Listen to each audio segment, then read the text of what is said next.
Hello everyone, কেমন আছো তোমরা সবাই? ফাইনালি দুদিন থেকে বলছি যে স্বর্ণ মন্দিরের ভিডিও দিব। ফাইনালি ভিডিওগুলো পেলাম। ভিডিওগুলো অন্য মোবাইলে ছিল, আমার মোবাইলে যেহেতু জায়গা ছিল না তার জন্য ভিডিওগুলো দেওয়া হয়নি। তো দেওয়ার কথা ছিল পরশুদিন। তো চলো আজকে স্বর্ণ মন্দিরে আমরা চলে আসলাম। ওয়াঘা বর্ডার দেখে তারপরে সোজা স্বর্ণ মন্দিরে চলে এসেছি। এসে দেখো, স্বর্ণ মন্দিরে আসলে একটা তো নিয়ম জানোই, এই যে মাথাতে কাপড় না দিয়ে ভিতরে যেতে দেয় না। আর ভিডিওটা করেছিলাম জানো তো বন্ধুরা, এমন দুর্ভাগ্যবশত ভিডিওগুলো মানে ডিলিট করে দিয়েছে। তোমরা পুরো ভিডিওটা দেখো তাহলে বুঝতে পারবে। এত সুন্দর সুন্দর ভিডিও যখন মন্দিরের যখন প্রথমে ঢুকলাম তখন থেকে ভিডিও করা ছিল, কিন্তু কি করব, এখানে না ভিডিও করা মানা ছিল। তবুও আর কি আমার হাত থেকে মোবাইলটা কেড়ে নিয়ে ভিডিওগুলো ডিলিট করে দেওয়া হয়েছিল। এই দেখিয়ে দিব তোমাদের একটু পরে যে ভিডিওগুলো আমার ডিলিট করে দেওয়া হয়েছে, কিন্তু আমি কিছুটা ভিডিও ক্যাপচার করে নিয়েছি তোমাদেরকে দেখাবো বলে। তোমরা যেহেতু আমাকে ভালোবাসা দাও, ভালোবাসা দিচ্ছ, সেই জন্য তোমাদের না দেখিয়ে থাকতে পারি।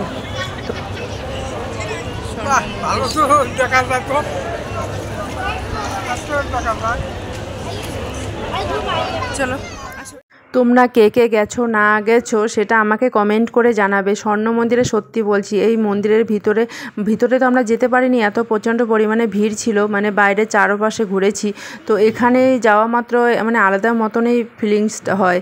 আর জলগুলোর জন্য এত পরিমাণে এখানে শীতল হাওয়া, ঠান্ডা হাওয়া, কি বলবো, এখানে না আলাদা মতন। এখান থেকে আসার আর মন করে না।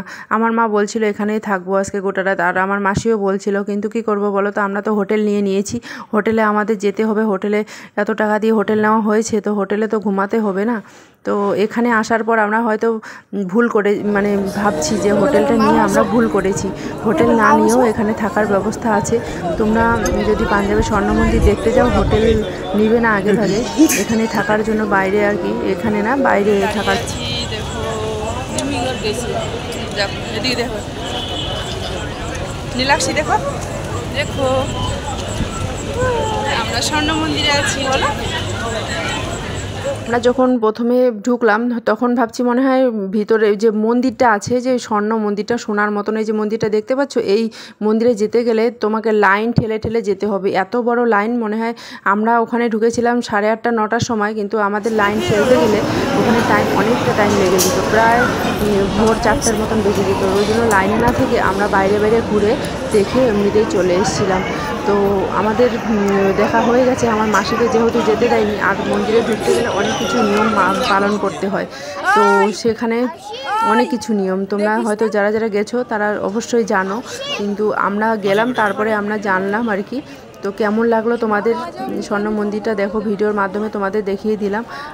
আমাদের তো ভীষণ ভালো লেগেছে। আমি ভাবছি যে আরেকবার যাব, ওখানে গিয়ে আমি কোথাও যাব না, কিন্তু ওই স্বর্ণ মন্দিরেই ওখানে থাকবো, ওখানে দেখবো। এত সুন্দর জায়গা, এত সুন্দর, ভোলা যায় না আর কি। তো আজকে তোমাদের ফাইনালি ভিডিওটা দিয়ে দিলাম। তো আমার বোনের বরকে বলছি ভিডিওটা কর। একটা আফসোস থেকেই গেল, মন্দিরটা ভিতরে যেতে পারলাম না। স্বর্ণ মন্দির বলে, সোনা দিয়ে তৈরি, সেই দেওয়ালগুলো নাড়তে পারলাম না, ওটাই একটা দুঃখ আর কি। তো ওই দেখো সবাই দূর দূর থেকে দেখছে, আর আমরা যদি জানতাম যে ওখানে ঢুকতে গেলে লাইনে দাঁড়াতে হয়, তাহলে আগে ভাগে গিয়ে লাইনে দাঁড়াতাম। ওখানে আমরা পৌঁছেছিলাম আজকে দুপুর ওই 2টোর সময়।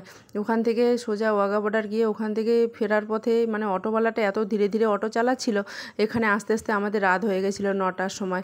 তো 9টার সময় গিয়ে পুরো দিন ক্লান্তি শরীর নিয়ে এখানে দাঁড়িয়ে থাকা, 4-5 ঘন্টা ধরে দাঁড়িয়ে থেকে তারপরে এখানে যাওয়া অসম্ভব। ওই জন্য আমরা যাইনি। চারপাশে ঘুরে, আর চারপাশে না জল খাওয়ার ব্যবস্থা আছে, একটু করে বাটিতে জল দেয়, সেই জল তোমরা খেতে পারো আর কি।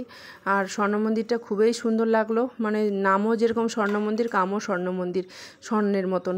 সত্যি বলছি, তোমরা পারলে একবার করে আসো, দেখতে ভালো লাগবে। আর এটা হলো পাঞ্জাবিদের মন্দির। পাঞ্জাবি লোকের কালচার আলাদাই, মাথায় কাপড় না দিলে মন্দিরে ঢুকতে দেয় না, ওদের নিয়ম। আর আমাদের তো কোনো মন্দিরে ঢুকতে গেলে কোনো মাথায় কাপড় দিতেই হয় না। তো এই কালচারটা খুবই ভালো লাগলো, মাথায় কাপড় দিয়ে ঢোকা, আর এটা ওদের নিয়ম। আর এই যে পাশে যে হলুদ কাপড়, ওই যে মাথায় পাগড়ি বাঁধানো আছে না, এই যে একটু পরেই দেখতে পারবে উনি মোবাইলটা নিয়ে, আমি ভিডিও করছিলাম, মোবাইলটা নিয়ে যতগুলো ভিডিও ছিল সব ভিডিও ডিলিট করে দিয়েছে। আর আমার মোবাইলে তো একদম চার্জ ছিল না, আমার বোনের বর মোবাইলটা নিয়ে ভিডিও করছিলাম, যতগুলো সেই স্বর্ণ মন্দির যখন প্রথমে আমরা ঢুকলাম তখন থেকে ভিডিও করা ছিল তোমাদের কাছে শেয়ার করব বলে। তারপরে এই ভিডিওগুলো একটুখানি চুপচাপ করে নিয়েছি। তো লাস্টে তোমরা দেখতে পারবে যে হাতে লাঠি নিয়ে দাঁড়িয়ে থাকবে ওই লোকটাই আমার ভিডিওগুলো ডিলিট করে দিয়েছে। তো জানি না কেন আর অনেক লোক এই ভিডিও করছে, ওদের ভিডিও আবার ডিলিট করে না। এই যে হলুদ কাপড় বাঁধাটা মাথায় যে লাঠি নিয়ে দাঁড়িয়ে আছে, তো ওই লোকটাই আর কি ডিলিট করে দিয়েছে। বাদ বাকি অনেক লোক ভিডিও করছে, ওদের ভিডিও ডিলিট করে না। আমার তখন এতটা খারাপ লেগেছে, তো কী বলবো, এইটুকু ভিডিও পেলাম, তোমাদের সঙ্গে শেয়ার করলাম। Bye bye.